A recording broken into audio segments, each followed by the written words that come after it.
So, Brandon, what would you think? What have been the main successes of the Earth Charter so far in the past 10 years? Well, I think that we can identify some successes both globally, internationally, and also at the national and local level, and grassroots level. Internationally, I think we've had some big successes in getting the Earth Charter formally recognised by major international organisations. I think the support by the UNESCO board and also the endorsement by the membership of the IUCN are two outstanding examples of the high-level international recognition the Earth Charter's got. At a national and local level, I mean, there are many successes in different parts of the world.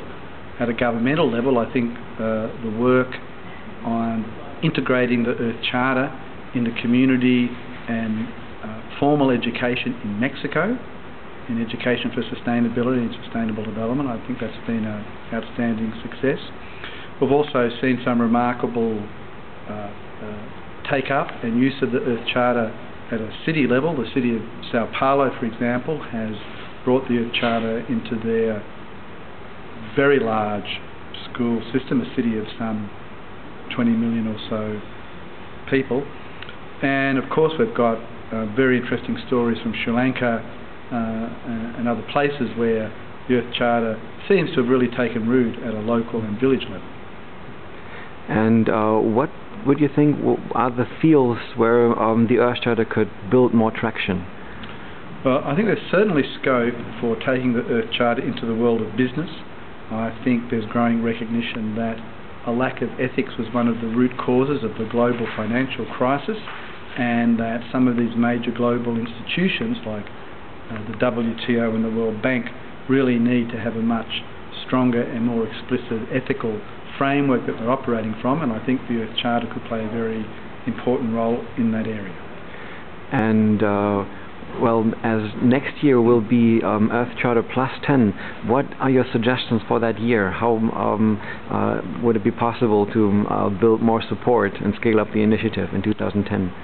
Yeah, the temptation with a anniversary year is to look backwards, but the Earth Charter is not about looking backwards, it's about looking forward. So the Earth Charter Plus 10 for me, I'm thinking of, well, what are we going to try and achieve in the next 10 years? So I hope that the Earth Charter events we have to celebrate Earth Charter Plus 10 are forward-looking and are looking at how we can scale the Earth Charter up.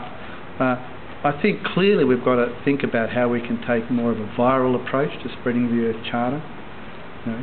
In addition to a top-down approach, focusing and endorsement by high-level international institutions, we also need to give some more thought as to how we can stimulate its uptake at a grassroots level.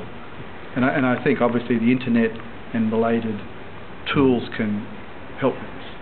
And what's the vision for 2020? Where will the Earth Charter be then?